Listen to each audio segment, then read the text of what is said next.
라는 주장이 있었고요. 그리고 이제 그런 비용 추계가 사실 곤란하다라는 그 말씀을 먼저 드리고요. 그리고 한편 그 김영진 위원님께서 대표 발의한 검토 보고서에서도 최근 5년간 고용보험기금 자체 수입과 실지출액을 비교를 해보면은 2022년을 제외하고 매년 2조 원 이상의 적자가 발생하고 있고 기금의 연말 적립금도 축소되고 있는 추세로 장기적인 관점에서 재정 건전성을 확보할 필요가 있다 이렇게 언급한 바가 있습니다. 그래서 하지만 제가 생각했을 때는 기존에 2조 원 이상의 적자가 발생했다는 것하고 지금 65세 이후에 고용되신 분들한테 실업급여를 지급하는 것하고는 별개의 문제라고 생각을 합니다. 기존에 이미 2조 원이 적자가 발생했다는 것이지 앞으로 이제 얼마가 발생할지는 사실 알 수 없는 부분이긴 하죠. 그리고 우선 65세 이후에 고용된 사람들에게 실업급여를 지급하지 않았기 때문에 현재 적자와는 관련이 없다. 그리고 고용보험 재정 악화가 가장 큰 요인 중 하나는 그 최저임금법이 상승하면서 최저임금과 구직급여 하한액이 연동되었기 때문이라고 생각이 듭니다. 그러니까 최저임금이 상승했기 때문에 구직급여, 그러니까 실업급여를 주는 금액 자체도 좀 상향이 됐다 이렇게 보시면 될 것 같고요. 그리고 그래서 그 2017년 이후에 최저임금이 급격히 상승하면서 구직급여 하한액과 함께 상승하였지만 고용보험료율은 이를 따라가지 못했기 때문일 것으로 이제 저는 보고 있고요. 그리고 두 번째로 이제 고용보험의 재정이 실업급여 과다 지출만으로 발생했다는 것을 보지 않는 게 이 고용보험에서 지출되는 비용 중에 육아휴직급여에 대한 부분도 고용보험에서 지출이 되거든요. 근데 이 육아휴직급여 같은 경우도 2021년도에 이제 개정이 되면서 굉장히 큰 폭으로 인상이 됐습니다. 그래서 이 상한액이나 이런 것들이 굉장히 큰 폭으로 인상이 됐기 때문에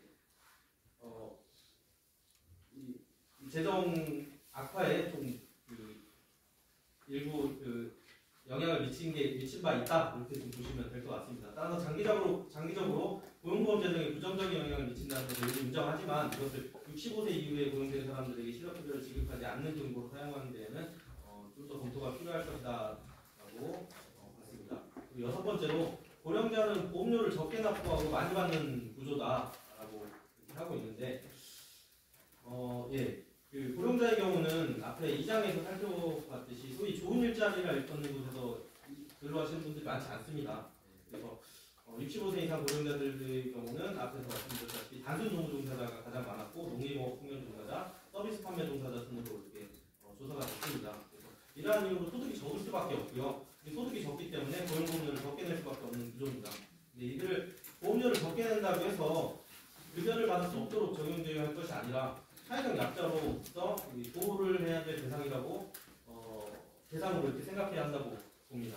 따라서 보험료를 적게 납부하고 많이 받는다는 이유로 65세 이후에 고용된 사람들에게 실업급여를 지급하지 않는 것은 고령 노동자를 차별하는 것이며 일반 근로자와의 형평에도 반한다고 생각을 합니다.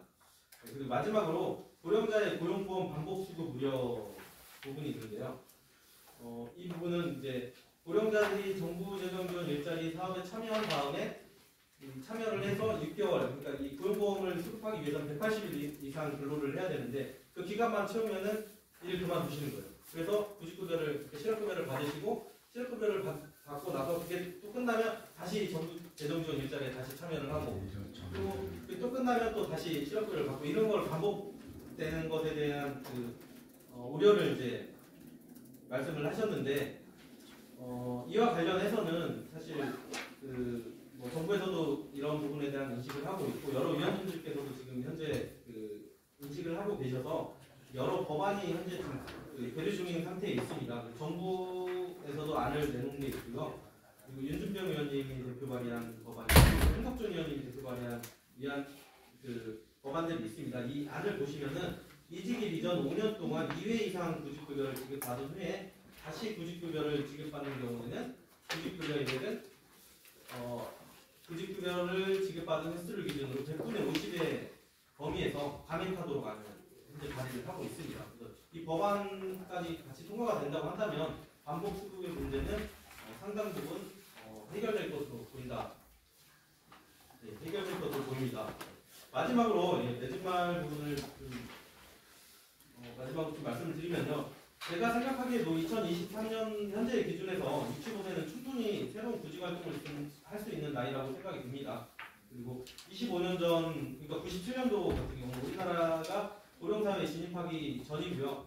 그리고 당시 시대 상황을 감안해 생각해 보면 65세 이상 고령자의 고용보험 적용 제외 같은 경우는 고령자들이 받지도 못할 고용보험료를 납부한다는 것만으로도 설득이 될 수 있을 것이라 생각이 됩니다. 근데 현재는 상황이 다르다라고 생각을 합니다. 그래서 우리나라는 초고령 사회를 2년 앞두고 있는 시점에 와 있고 세계에서 유례가 없을 정도로 빠른 속도로 고령화되어 가고 있다는 점을 감안을 해서 이 고용보험법 제10조 2항 부분을 좀 삭제를 해야 되지 않을까 하는 생각을 해봤습니다. 네, 이상으로 발표를 마치도록 하겠습니다. 감사합니다.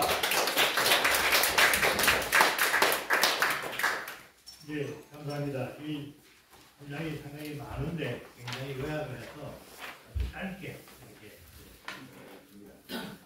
결론적으로는 아주 뭐 완곡하고 부드러운 표현이지만은 또